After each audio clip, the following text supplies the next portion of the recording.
This is one of those conversations that I know is going to make some people uncomfortable. And honestly, it makes me a little uncomfortable too. But oftentimes, uncomfortable conversations are the most important ones to have. I can usually understand why people end up where they do politically. I can understand why someone can become convinced that their political party is the only moral choice, or why they start believing the other side is an existential threat. Those ideas don't usually happen overnight. They're built over years through relationships with family, friends, churches, the media, and the whole gamut of their own life experiences. So I'm less interested in pointing fingers at individuals on any one side than I am in pointing out the most glaring flaws that I see in the trains of thought that lead to what look like delusional choices from an outside perspective. What concerns me most isn't whether someone is Republican or Democrat. It's what happens when that's all we see in one another. When we reduce people to a party label, we stop seeing neighbors, friends, even fellow Americans. We just see the other side. And I think that's incredibly dangerous. It threatens our democracy, it erodes our integrity, and it changes who we become as individuals and as a nation. I don't want us to lose the ability to disagree while losing our humanity, because once that happens, it's awfully hard to find our way back. So I took a personality assessment here a while back that pointed out something that I'd never really put into words before. I, Callie, am endlessly curious. My brain doesn't organize information into neat little boxes. Everything connects to everything else. I'm constantly collecting perspectives or facts or stories or experiences from everybody around me. I'm always trying to understand why people think the way that they do. So when I meet somebody who's absolutely certain, who's convinced that they've got the whole picture and everyone else is wrong, I honestly don't really know what to do with that. Not because I don't believe truth exists, but because I've learned that the more I know, the more I realize how much I don't know. That's why this conversation fascinates me. I want to understand how we got to a place where certainty seems to be more valuable than curiosity. Welcome to Two Millennials and Mom. I'm Callie. I'm Cole. And I'm Mom. So, we're constantly, Callie's over here constantly putting in all kinds of inputting, all kinds of data. Some of it is true and factual. Some of it is subjective. Some of it is objective, all kinds of stuff. And typically one of two things happens. I, Callie, go down a nice little rabbit hole and start tinkering with everything, all the different aspects and facets of it. What's true, what isn't true, where it came from, how it originated. I'm horrible to watch movie and TVs with because I have questions. I pause. You don't have to agree so wholeheartedly. Thank you both. Gosh. But I have questions. I want to know where this was filmed or when, or what was that other movie that they were in? Like, I have all these questions. The Next other time, kind I'm of, just going to get you a notepad and we'll address it at the end. you say that the last I don't- time I took notes was for that podcast that you sent, the Scott Galloway podcast. And I think I took 3 pages of notes in an hour and a half, like nut to butt, like everything was, I just had questions. I wanted to talk about it. The other alternative That's outcome, okay. it is that I shoot them to you guys. Hey, I don't know anything about this. What do you know? Where do you stand? What makes this, like, what feelings and emotions does this evoke for you? What am I missing here? And so you guys have always been such a good sounding board for me. And that's kind of how this started. So I sat here with a whole thing by this guy. It was talking about Ken Paxton, which was my immediate like, ooh, hold on. I want to read this. I want to know. And so I'm going to read it to all of us here really quick. It's by this guy named Tim Whitaker. I don't know him from Adam. I don't know anything about him or what he stands for other than the few little pieces that I've gathered with this. And I'm not by any stretch saying that I agree with everything that he says all the time, always, every time. But I did think that this was really fascinating. So I'm going to read you a quote from Tim Whitaker. who is the founder of the New Evangelicals. So it says, Texas is about to hold a Senate primary race that exposes precisely everything I've been telling you about how morally bankrupt evangelical Christianity is in America today. I couldn't create a better example if I tried. On one side, you have James Tallarico, a seminary-trained, openly Christian Democrat who talks about feeding the poor and healing the sick. A man who cites scripture often. He has no major scandals. He was born and raised in the church. He genuinely wants to make the world a more kind and fair place.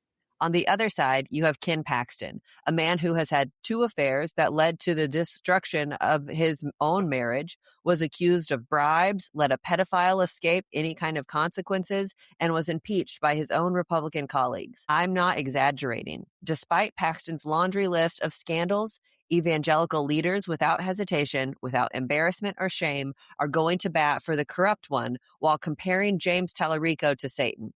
For those Christians, the criteria was never who actually follows the way of Christ. The criteria has always been what letter is next to their name on the ballot. As a former evangelical, I can tell you that the logic goes something like this. Sure, maybe a Republican candidate isn't perfect, but he's going to be much better than any Democrat. This indoctrination that Democrats are always worse than any Republican candidate is very powerful. It's part of what makes it so hard to break through to the people still in the dark, damp basement of evangelicalism. Maybe you had friends who were more conservative but didn't like Trump, but they thought that Biden or Harris would be so much worse. They've been taught since day one, nothing is worse than a Democrat in power. Nothing. That liberals hate God, they hate religion, they hate faith, they hate Christianity, they hate the family, they hate America. So vote for us to restore those things. I can tell you from firsthand experience as a child raised on talk radio, I heard this framing day in and day out from people like Rush Limbaugh and Sean Hannity. It was reinforced in the social circles I swam in and in the media I consumed. The reality is this. For a significant segment of American Christianity, the faith has been quietly, gradually, and almost completely converted into a vehicle for cultural power and societal control. It's not primarily about salvation or discipleship. It's not following the way of the risen Christ. It's about control. So when you go into a voting booth and look at Ken Paxton on one side and James Tallarico on the other side, you're not asking which of these men follows the way of Jesus. You're asking which of these men will advance laws that keep us in power. Which of these men will appoint judges that protect our cultural dominance? Which of these men will hold the line against the pluralism that threatens everything we've built? Trump did teach evangelicals something important. You don't need a moral man. You need a useful man, a man who will do what needs to be done, who will sign what you need signed, who will appoint the people to the Supreme Court that you need appointed. Character is irrelevant for that agenda. Utility is everything. End quote. There's part of that I understand. Sure. Yeah. I mean, especially early on when you're talking about, to me, to really kind of simplify it, you have a sheep in wolf's clothing and you have a wolf in sheep's clothing. And he's saying that they can't tell the difference, or at least that they're choosing not to. maybe, they're choosing to say, well, that wolf is wearing sheep's clothing, so he's part of our herd, and that sheep is wearing wolf's clothing, so he's not. That's a really good analogy, Cole. Well, and here's the truth. Not one person exemplifies all of that in one basket. I mean, we all have such variety and experience that I think it's so dangerous to say, well, if you were a Democrat, you were evil. Because that's just not true. But it's easy. You can just lump everybody into these really vast, all-encompassing buckets, and you don't have to put thought into them. I mean, you Do you say think, it's and this easy, is a little bit but of a it tangent isn't. here, but do you think that's just a result of the fire hose of information? We're getting so much that instead of actually taking the time to analyze all of it, we're just throwing it into baskets. I think that that's I part of it. I think a lot of it is our social media. because I think so much of our social media has a slant. And who were we talking about the other day? And they said incels have the best marketing. They know exactly what they need to say and how to say it to get the most for their money. Yeah. Are really good at proliferating this message. Whatever the message may be, they boil it down to these couple of words and spread and spread and spread that message like wildfire. And it sticks and it stays. And I think that's what we've done here. We've heard so much. I mean, you cannot listen to a single candidate, very few candidates, that don't allude that the other side is evil. Yeah, it's never, this is what I'm going to do for you. It's the other guy is bad. The other guy's evil. Can you believe this is what they want? And you take it and you twist it into a message that people go, oh, no. And it's on both sides. This is not unique to one party or No, the other. they both have the same playbook. Yeah. And it's because, like I've been saying, they're both on the same team. Hard to argue. But I do think, because what Whitaker is saying, and the little bit of research that I did on him, he kind of has started an anti-Christian national, actually, A progressive evangelical movement. Mm-hmm.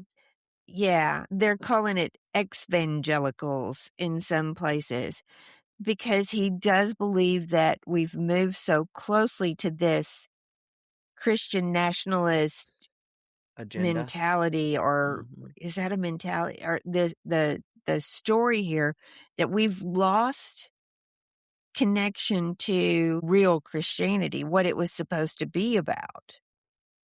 And if you look at some of this, I mean, there are people currently in the administration who are saying things that it sounds really good that they're quoting, Bible or scripture. But when you look at when you move out and you look at the picture, it really has very little to do with biblical Actions, theory yeah. or Wait, doctrine. they're soundbiting the Bible now? Yes. It's not new. It, it is new in the amount and the capacity and the way it's being done, I think, Cole. And the overtness of it in which it is being done. Yeah. And the so overtness of it. I think Ken Paxton is a great example of this. You have this Christian man who, I mean, there's new stuff that just came out this week about him running around somewhere else with one of his mistresses. He's not divorced. I'm sure they're separated. I mean, so I'm not here to judge, but at the same time, like, what is it that your principles are actually built on and standing on? Yeah. I don't get it. The integrity is lost. How do you stand and say that you are a Christian and that you believe in the Bible and you believe in Jesus, and yet, I mean, in essence, you're voting for a Pharisee? I mean, that's what it kind of comes down to. Yeah. Which is, again, it goes back to the way that my brain works. Like, I'm sitting here in dating profiles going, he says he's a Christian. I'm going to need more information. What kind of Christian are you? What does that mean to you? And I'm willing to go and ask those questions.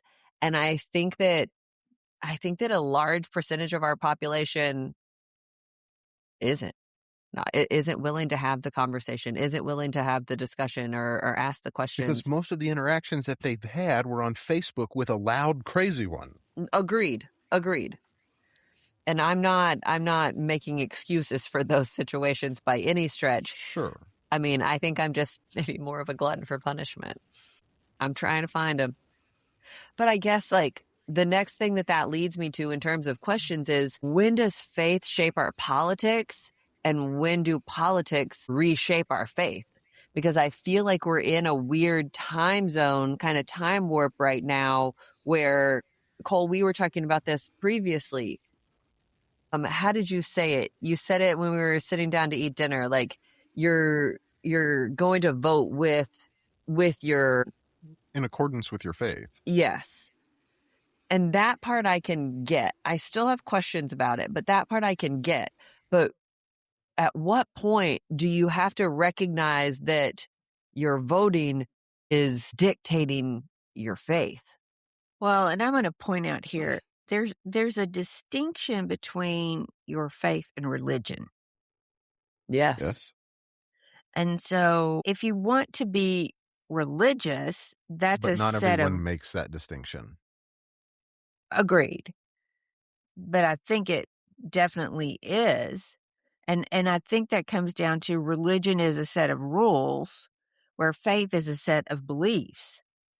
And so if you're going to say, I believe in X, and you take that faith and say, then this is how I'm going to vote because I believe in X. And so it has to be mirrored in this candidate. Or if you just say, well, this is my religion, and you just look at what the religion dictates, Yeah, those so could be two it's very different not things. having faith in the principles of the underlying religion. It's having faith in the religion itself. I feel like this is not a chicken or the egg kind of Yeah. analogy here. It's more horse before the cart. Like one Yeah. has to come first, right? It's not, well, we're not really sure. Like one has to dictate the other.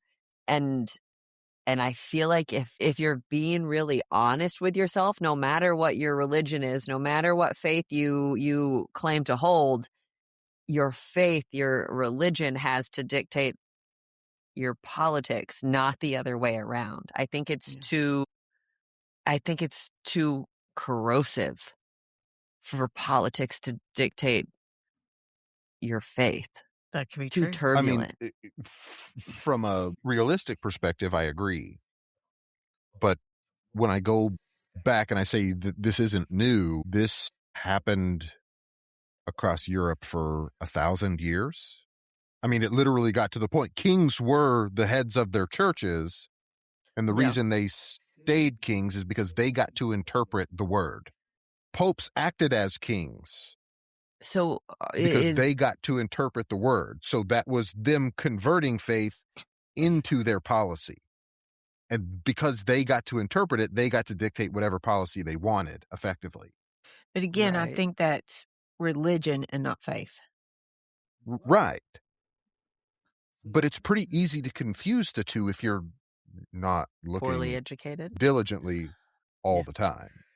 I Well, mean, and I can drive from here to Dallas. How many churches am I going to drive by? 700. A lot. How many of them believe the exact same thing? How many of them have the same pastor every Sunday?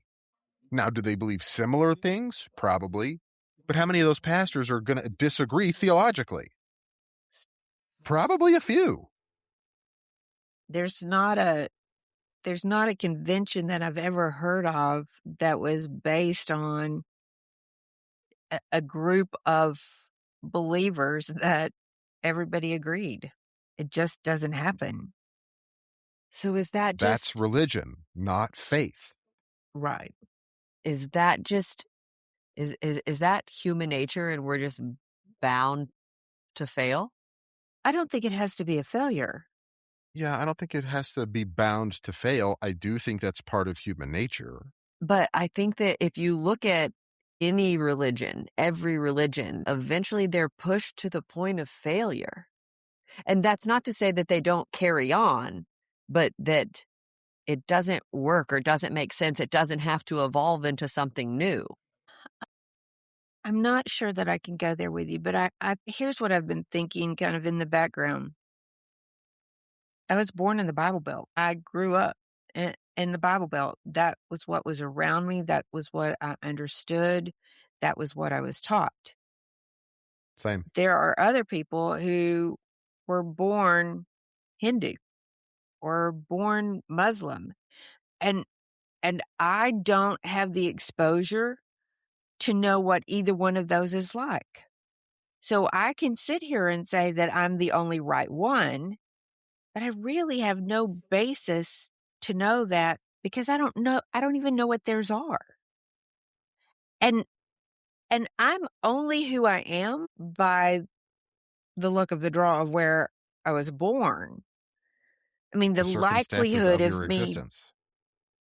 the likelihood of me being Muslim in a little southern town is pretty dang limited. And so if you just accept the exposure that you're given and you don't ask any questions or think anything at all about that, that's religion.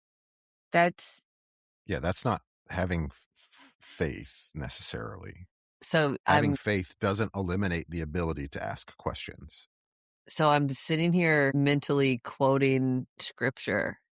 So Hebrews 11:1 defines faith as being sure of what you hope for and certain of what you do not see.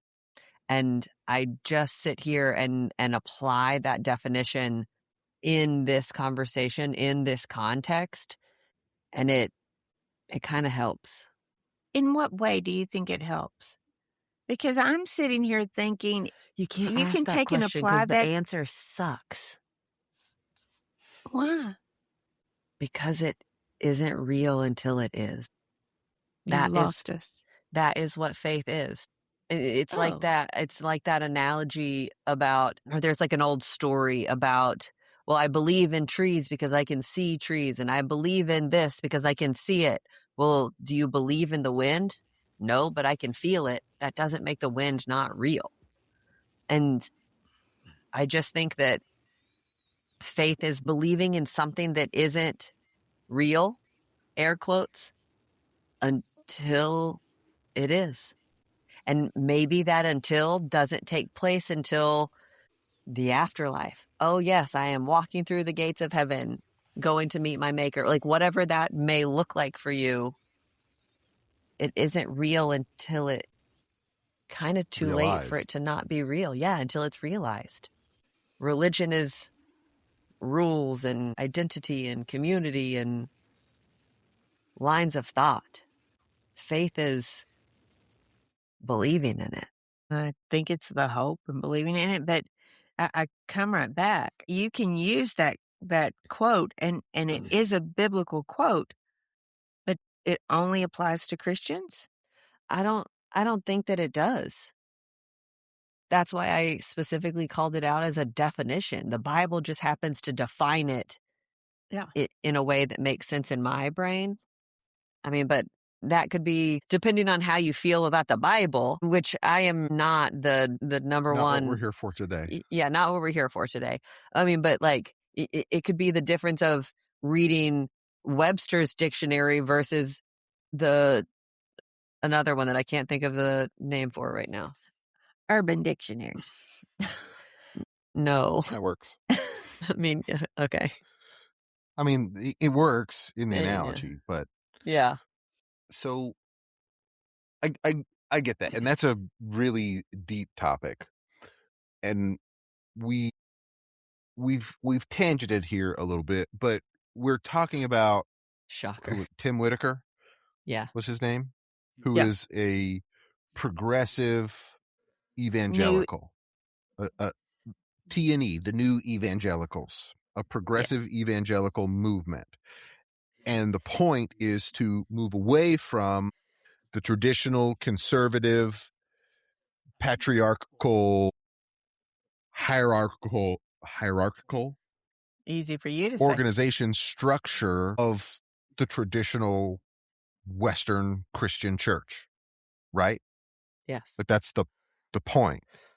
And yet, recently, he has come under scrutiny and gone under investigation by a group for essentially being a hierarchical, egotistical, a hierarchical, patriarchal, patriarchy, tyrant leader of his organization, which could be passionate, but it could also be hypocrisy. It could also be hypocrisy. It could be both. Yeah, it could.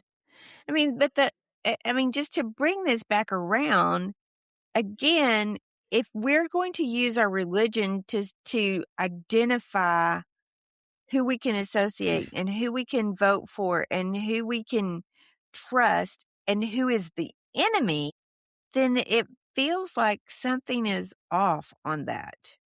Because I'm Well, not sure that that's the intent of religion.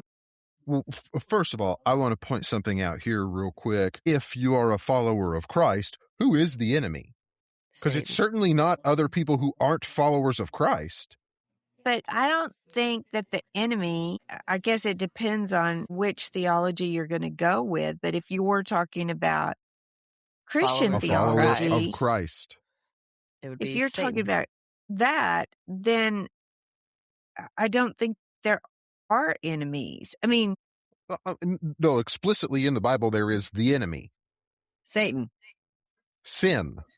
sin, and yet we all sin under that same instruction. And so Because we can't not. because we can't not. So if you're going to say because you sinned you're evil, then by default I have to be evil too. Yes. We are. So this pointing the fingers is saying you're not a Christian, so we have to be against you. Yeah. Is Or defining counterintuitive in and of anathema itself. Yeah. to its own my doctrine. defining if you're Christian enough or if you're my kind of Christian is the problem. Because that's not how it works. No, that's That's just judgment. That's just judgment. And that is not our job according to the Bible. So I go back to then if you keep along with that line of thinking and you come into this partisanship and you decide it's not any different. They're the right kind of Christian, but the Democrats are the wrong kind. And so they're evil, but we're right. As Republicans, it's the same thing. And it is not biblical. I'm not really even, I suppose it is religious in its own way, but I'm just trying to understand where this came from, that all of a sudden we have to have this very hard dividing line. And it doesn't matter. We're not discussing what you think or what I think or where we're alike. We're just deciding I've How labeled to you maintain this, power. and Because from that's the it. beginning of time, my village had to fight your village for resources. What are the resources what we have to fight over now, especially as Westerners, particularly as Americans? What's the most valuable resource? Money, It's these. ears. It's people who will listen to you. It's the power of your voice. It's power. How much Okay. of their time you can take. Yes. It's a little warped. It's a little warped. But it's not new. Welcome to the world, little buddy. Yeah, no picnic. But again, this is something that is instilled in us. We see it across all kinds of animal species. Wolf packs kill other wolf packs. Chimpanzee groups go to war and murder other chimpanzees. We've been doing it since the dawn of time. It's tribalism because they're different than us. And Well, go ahead. I was just going to say, we know that politics rewards that tribalism. It brings you into this group or that group and rewards you with other quote unquote like-minded people so that you don't have to feel alone. We're all in this together. Except there's the enemy. But we're fighting the enemy together.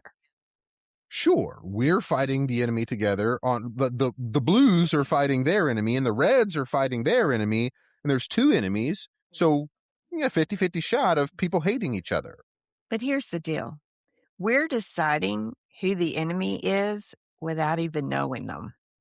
I'm literally sitting Yeah, here thinking, reading, like going because they through have a all of red tie this. on or a blue tie on. I'm literally sitting here reading all of this, like, and I feel like I grew up with the notion that good Christians were constantly reading the word and constantly at church and constantly in community and all of these things, like spending time digging into their faith and testing their faith and coming out victorious. How often do we put even a small percentage of that same dedication of time into something like politics? Hey, I need to go and research all of these candidates and figure out where I stand and go beyond just the letter next to their name on a ballot. How often do we actually spend time digging into the choices that we're making? I agree with you on that. I don't think there's much time that is spent on that at all. And then we're confused why we make dumb choices. But I come back that we make this random, and I say random, it's really not random. It's what we've been fed, maybe from the cradle, maybe from social media. We make this decision that X is right and Y is wrong, and we don't ask any questions about that. We just decide, and we base everything else upon Because that asking decision. questions is hard, and I don't have time because I've got kids to feed. I've got And social TV to media watch, to scroll. and I've got Facebook to scroll. I mean, but isn't that kind of a modern day definition of indoctrination? I believe this, I vote this, so therefore I have to vote this way. I Yeah. have to believe that. Again, we're kind of putting the cart before the horse again. But then you get down to, Agree. I believe X, Y, but I'm going to vote because they told me to. Or because, Because the people that I'm supposed to agree with told me that's who I'm supposed to vote for. yeah, Because we're on the same team. whether it We makes wear the sense same or color not, shirt. whether, they have the integrity that you've built your entire, Case on. faith on, case on, but they're the ones that I was told. They're the ones that everything in my feed is saying, This is what I'm this is the supposed right to one. do. Yeah. So I understand that it's old as time. I also question, wait a minute, we're off the rails here. Maybe we should stop and rethink this a little bit and ask some questions. Get How many curious. political parties do we have? Well, I wish I 2 could and 2 answer How many that. political parties do we really have? 2 and 2 halves. It's 2. According to James Madison, how many Should political be parties are we supposed to have? as plentiful as the people who make up the electorate. Exactly. You've taught her well. So right now you have 2 tribes, and it's really easy when you only have one enemy to just focus on that enemy. But if everybody is their own political party, you can't fight everyone. It becomes an unwinnable battle. So what do you do when you can't beat them? Join them. You join them. So if we could stop this tribalism thing and say, okay, yeah, we all feel differently about every different subject. So maybe I don't need this red tie. Or maybe this red tie is just a red tie and it doesn't mean some silly affiliation to some group of people who I think I align with. It Maybe just I looks align with really good. myself, and on this topic, I align with him. But on this topic, I align with her. And take a look at every individual topic that way and say, okay, most of us feel this way on this topic. The rest of us feel this way. Instead of, oh, well, you're blue, so you're bad. Oh, you're red, so you're bad. Maybe it's, and we've talked about this, I'm sure, dozens of times. Instead of saying, oh, you wear blue, so you're bad, maybe it's, hey, you wear blue. How do you feel about X, Y, and Z? Here's how I feel about X, Y, and Z. But it's so much harder to do that when you can be miserable going to work and scroll on Facebook and it validates your feelings of frustration because blue guys are bad. Again, I go back to it's just easy. We categorize because it's just easier that way. I don't have to invest the time to go and actually come to a conclusion, to dissect any of this, to look into any of this, to verify any of this. Exactly. So-and-so told me, so that's what I'm going to do. I understand what you're saying. And yet when you give me a candidate who is a confirmed adulterer and that doesn't flag you to say, is that what I believe? Is that what I want to promote? Because you're doing the hard part, Mom. You're actually asking yourself a question. So someone near and dear to me a long time ago used to have this line that they would use with me. And I'm going to use it here for you, Mom. Not everyone is as smart as you are. And see, I don't think that's a matter of being smart. I think that's a matter of opening your eyes. I think that being It's being curious. lazy. Okay. So this runs me right into this other piece of it that I wanted to chat about. I saw Carmion Hamilton, who is an interior designer, talking on social media this week, and I have no idea what it was in reference to or who she was irritated with, but I thought it was really, really good. She had this whole thing about the smartest people in the room tend to be quieter because they know that they don't know everything and they are willing to absorb and listen. Whereas she didn't say it, she said it nicer than this, but I'm going to go this way to paraphrase. The dumb people in the room are the loud ones because they've decided that they know everything and are putting all of that out there for the rest of us to hear and take in. They have no questions to ask because they've already made up their mind. Correct.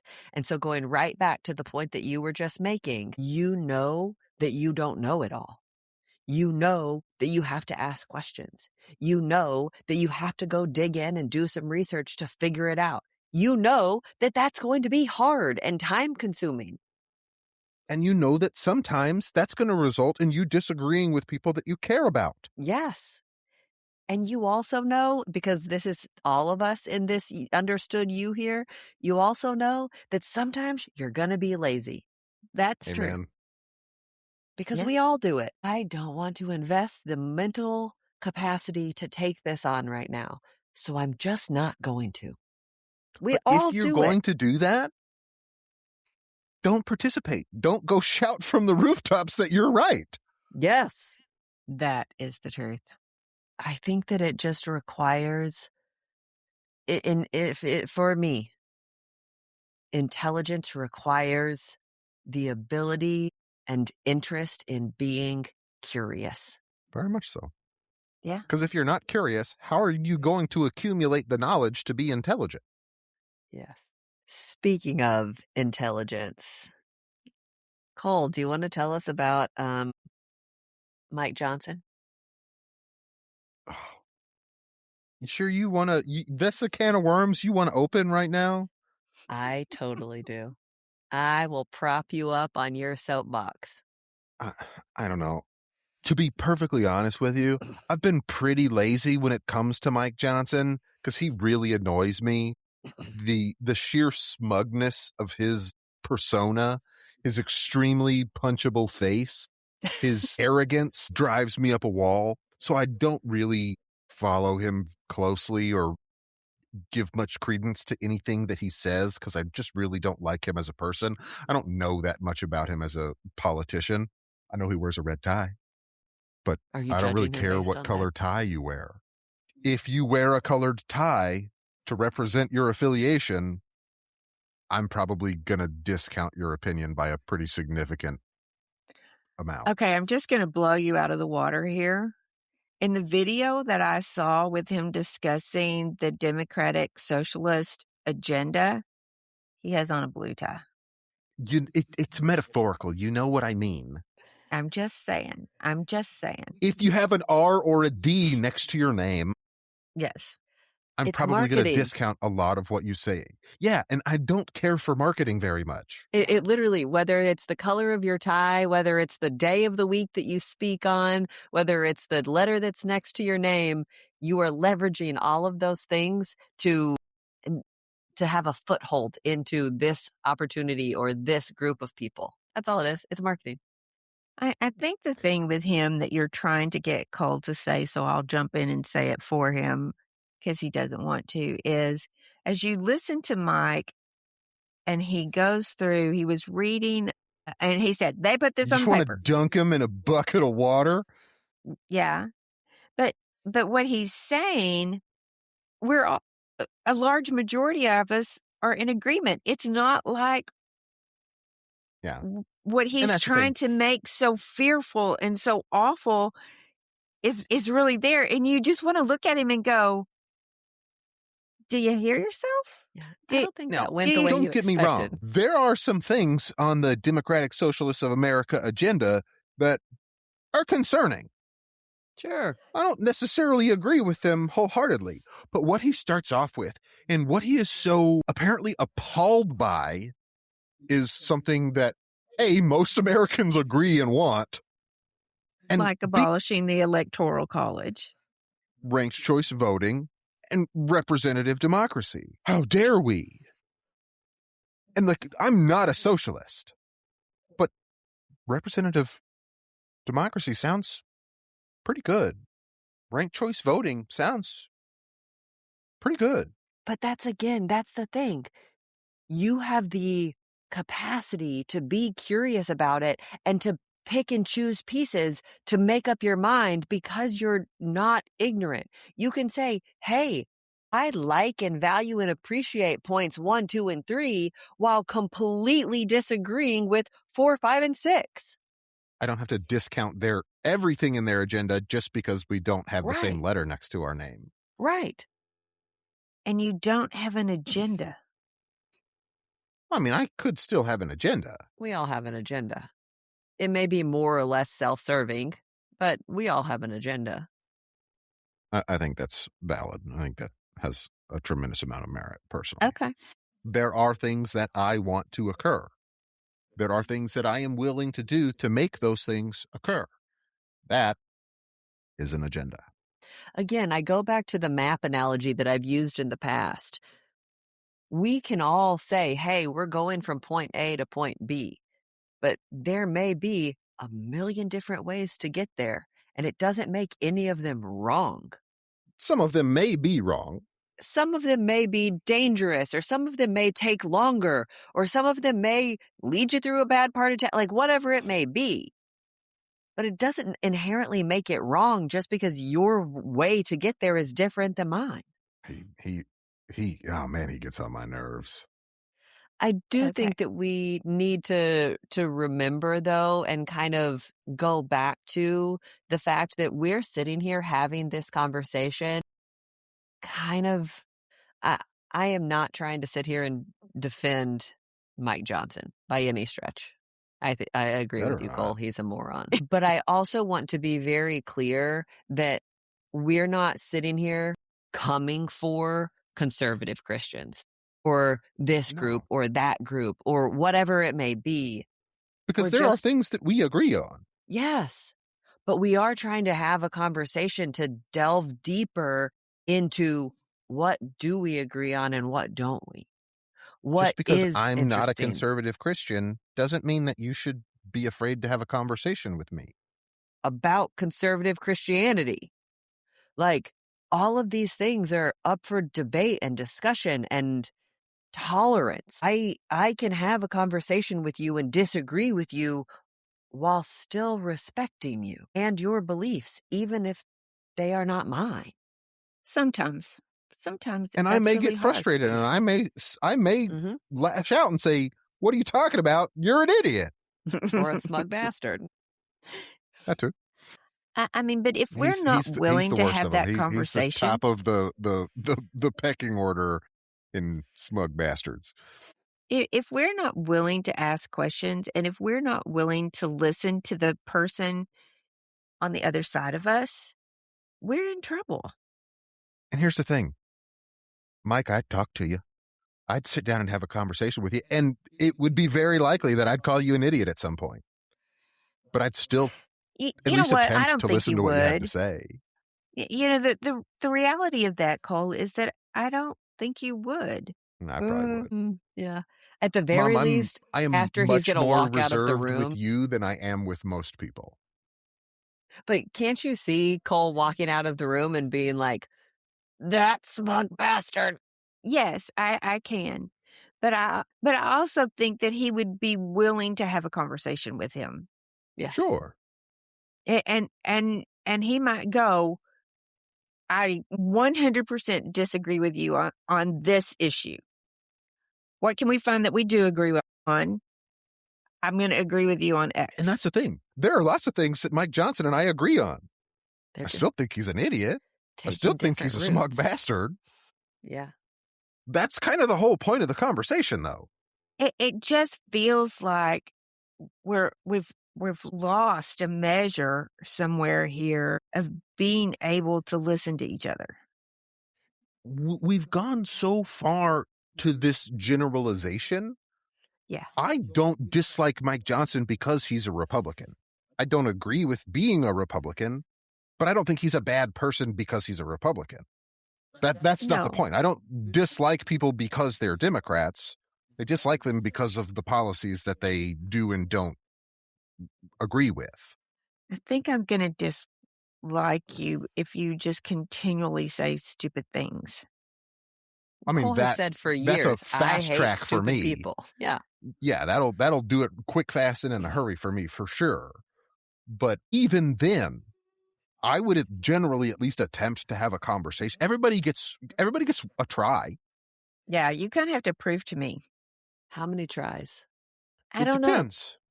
It depends on how the first one goes. You know what? And here's the deal, Cal. I don't want a hard number. That's I why I asked, because I feel like that's really unfair.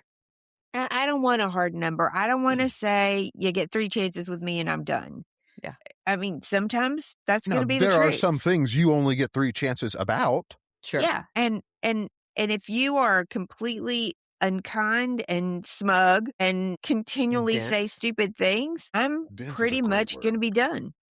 Yeah, because you've already shown me that there's not a path of conversation. If no progress can be made, I am not going to waste my effort. I'm not gonna sit there and beat myself against a brick wall. Now, if you wanna if you wanna say, "Hey, let's talk, let's figure out something." And most of the time, progress can be made. Progress over perfection. And it may not be the first time. It may take 2 or 3 or 4 or 5 times. But as long as you're willing to work towards something, I'll That is in and of itself progress. Well, yeah, and I I'll think, keep coming to the table. and I don't think that that's something that you're willing to work towards has to be defined. I think that it just has to be, you have to be willing to understand something beyond your own, to accept something beyond Yeah. your own opinion. Yeah. I agree with that. But I don't want you to make other people the enemy. I I don't want you to tell me how bad so and so is or how evil they are. I want I you to just tell me wanna what you think, what you can do, yeah. what work you're willing to put in. Again, I'm going back to scripture here. Like in that Tim Whitaker bit, it's talking about like the man who is a Christ follower. Like we're not talking about Christ followers, but what is Christ calling us to do? What is the Bible calling us to do? Love. Love one another. Period. Love your neighbors. Love each other. That's it. There aren't very many rules put on that say if he wears a red tie, you can't like him. Yeah. Love him until. Yeah. Love him unless. That's just not it. I mean, you look at the Good Samaritan story, there are so many biblical stories that totally negate that idea that if you want to convince me that you are a Christian, but that's all you do and that is your go-to, then I am not going to believe that in your faith. I'm, I, you've shown There me are a that it's lot. I want to clarify. There are also a lot of biblical stories that would very much solidify and back up that perspective that you're talking about. None of them are in red. So, all right. Who's got a weird thought? So I have a weird thought, and I think that it is especially relevant given this conversation. I can't even remember exactly how it started, but I want to know, at what point do each of you start writing people off or judging people for using words that they clearly don't know the meaning of?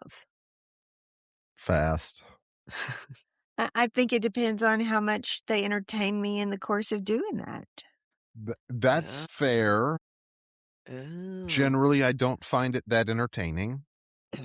There are certainly scenarios, situations, sure, but generally, I find you're trying to look smarter than you are. Aren't we all?